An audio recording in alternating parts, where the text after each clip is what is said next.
Another fight stick. Okay, let's get into it.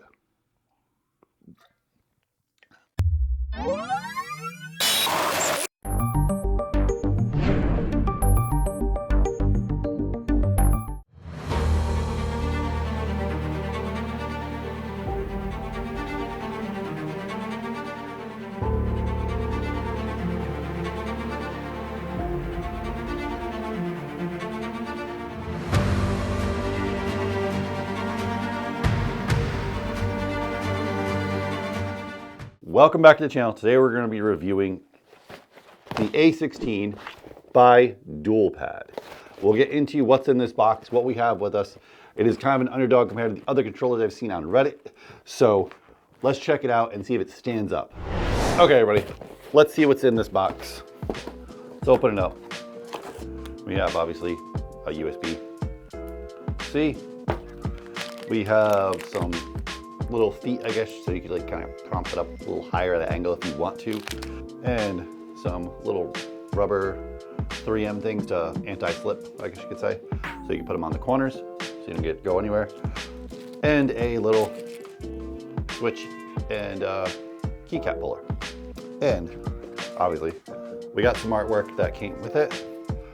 We might add that artwork briefly, but we made our own, which will be featured later in the video. But the controller, this is the controller, everybody. So, the DuelPad A16, which is the same size as an A4 sheet of paper. So, as you can see, it's a fairly decent sized controller. It actually has a lot of heft to it. So, that's one, it's a nice feel. Especially like, I'm not sure if I'd put this in my lap, but I do normally play like on my desk anyway. So, but yeah, we have a series of numbers, and we got some switches for your SOCD cleaner, your focus mode, switching the D-pad or analog, and we got a little tiny screen that it really doesn't do much, but it's neat though. So, and we also have it has a pass-through port, so you can use it on things like the PS4 and Xbox Series X.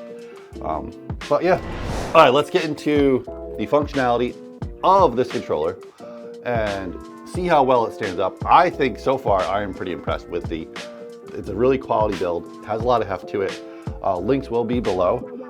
As you can see, the layout is a typical Hitbox layout with some extra buttons. Obviously, we have like an extra button there, an extra button there, and an extra button there. And you can actually turn those buttons off with a little button at the top here called the focus mode. And what that does is actually it disables RGB, I know.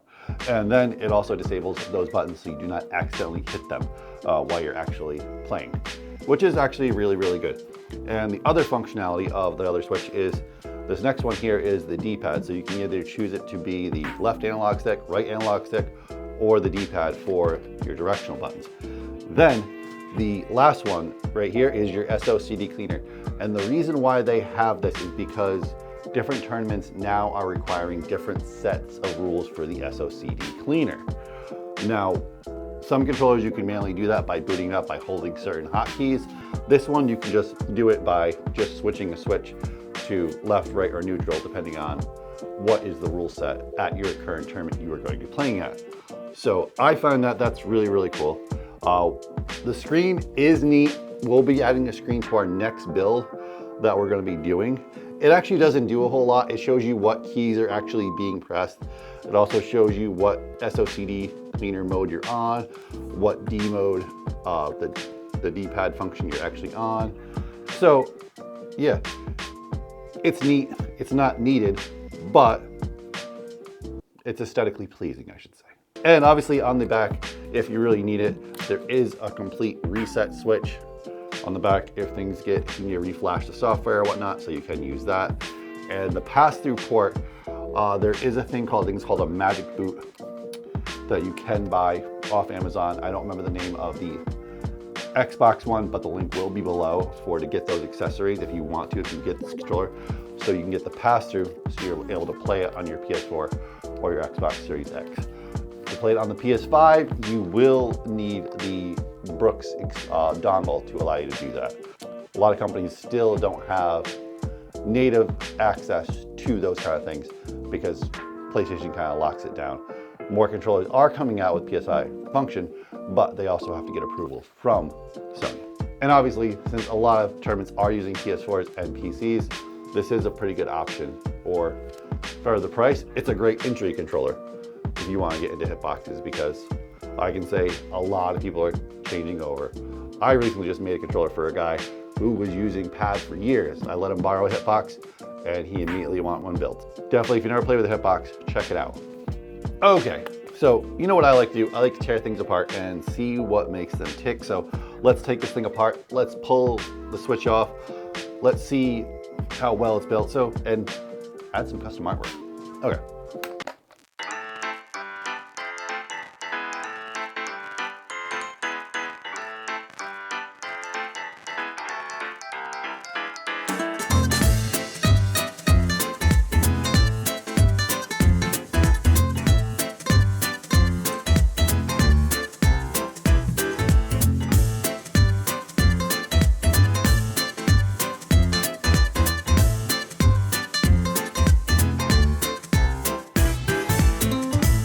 Okay, let's take a switch out and show you how easily this is to do, to take switches out and change them out. Now these are the Collie Chocolate V2s. So let's get into taking this out. So here we go.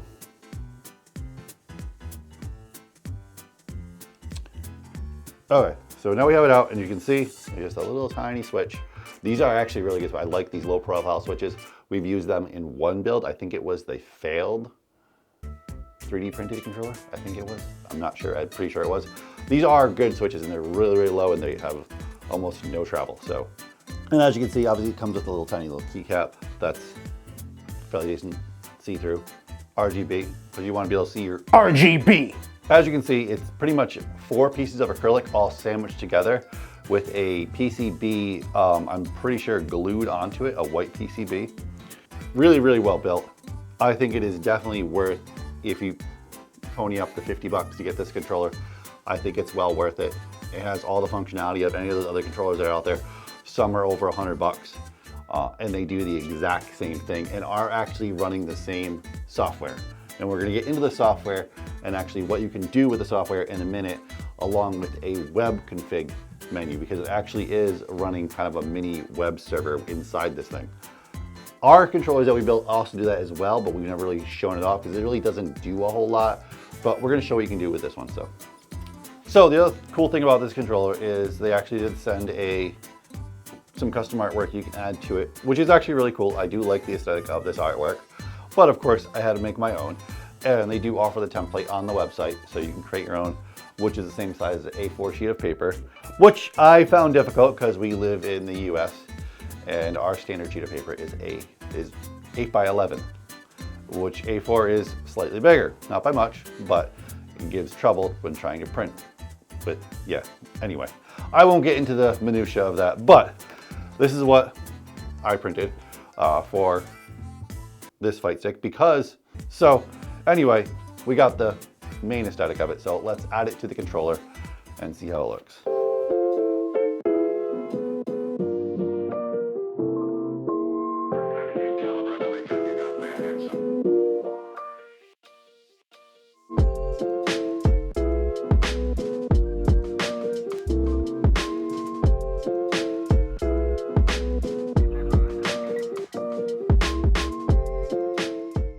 So we have the controller hooked up to the computer. We have my custom artwork, which I think the artwork came out good. It's just that the cutout ain't that great and the size wasn't perfect, but it's close enough for now. Anyway, so this is the controller with all the RGB lit up. So let's get into how that works, how you can change the RGB layout, the animations, and log into the web server that's actually built into this, and you'll see that function running up here. So, and yeah, let's get into it. So it has RGB, so it's fairly easy to change the animations around. You just title start and select, and hit this button right here, and you can change it to moving animation. You can also light them up. Change it to this. This is my custom layout right now for the animation, which I will show you in a minute. This is just obviously just all red. All right, and obviously to change the brightness, it's these two buttons right here. You can lower it, or raise it.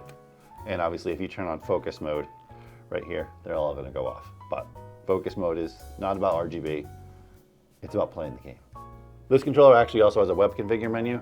To access that, all you have to do is hold your start button and then X and Y together when you're plugging the controller into your computer.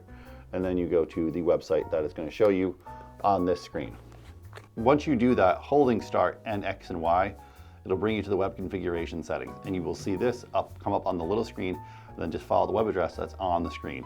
As you can see, once we're in the web configuration menu for the GP2040, we can do a lot of things here. It'll show you your current version that you are running for GP2040, which is the latest version, and you can update it once newer versions come out. And obviously we can go over here to settings. There is a ton of options, along with changing the mapping of all the buttons, what they're configured to, which button you use to turn it in switch mode, turn it in PS3 mode, X input, direct input, Xbox One. You can change which buttons are being held, which hotkeys. You can change the actual switches to which one's gonna be neutral, which one's gonna be left, which one's gonna be right. All these configurations can be done in the settings menu if you want to change them up. Then we go into the configuration settings. We can do pin mapping. You can remap everything. Peripheral mapping, we're not gonna get into this, it's a little more technical than this video can handle at the moment. Keyboard mapping. We also have LED configurations. This is allowing what LEDs are lighting up and what ones are not. You can disable by taking certain ones off the menu. As you can see, I have ones taken off here that are not essential buttons. We also have custom LED theme, which you can see as we saw earlier in the video. This is my custom LED theme at the moment for this controller, where I have all the action buttons in blue, the directional buttons in green, and then any of the option buttons in red.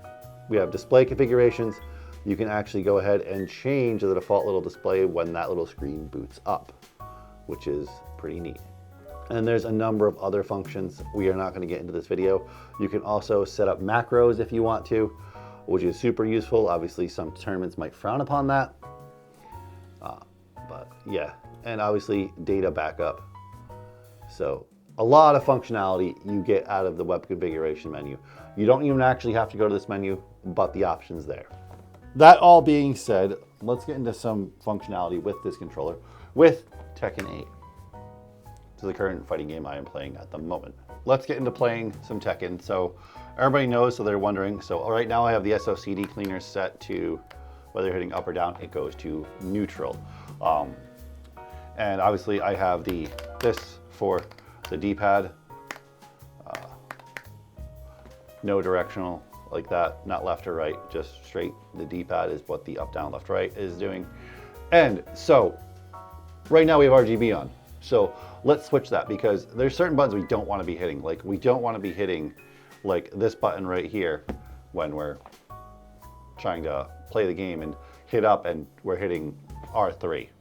So all you do, boom. We have no more RGB, but now this button does nothing, and those buttons are just opposite directions. So the response time is great on this controller, but these are the Kali Chocolate V2s. They are pretty great in general.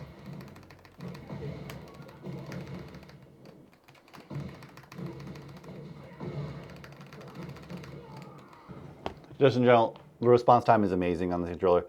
It's well worth 50 bucks. There are other smaller ones out there for like 30 bucks, but for how well this is built and the web configuration menu, which is available on the cheaper ones, but the ability just to switch between these options on the very top of the controller of how you want it set with certain SOCD cleaners and directional pads. So all that in general is well worth the little extra money, I think. And it's a fairly decent size, because some people like a more of a chunkier controller, because obviously some people like putting them in their laps. I don't prefer that. I don't do that. I like them laying flat. This also comes in, so everybody knows. So this controller, obviously we have the V2s here for the switches. It actually also comes with the V1s as well, which you've seen us do in multiple controllers. And those are also very, very good switches. But these more lines are nicer for if you want to use keycaps that are Cherry MX. I think you should definitely go check out the DuelPad. I noticed they haven't got a lot of traction compared to some controllers of equal value that actually cost a little bit more. And this is the exact same controller pretty much. So go check them out. Links are below. I'll also link, they actually have a YouTube page as well. There's not a lot there going on, but hey, go check it out.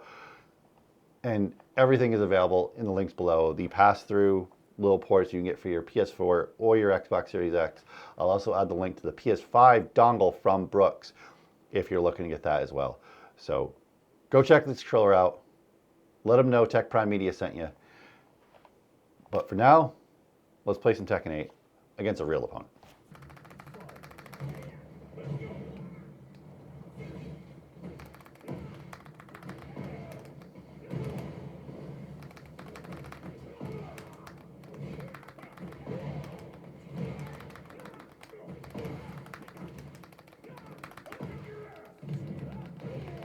There you go.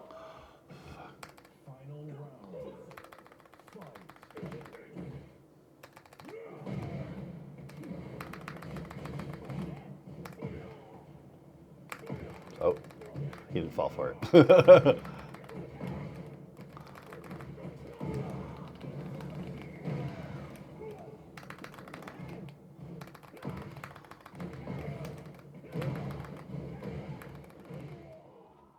There we go.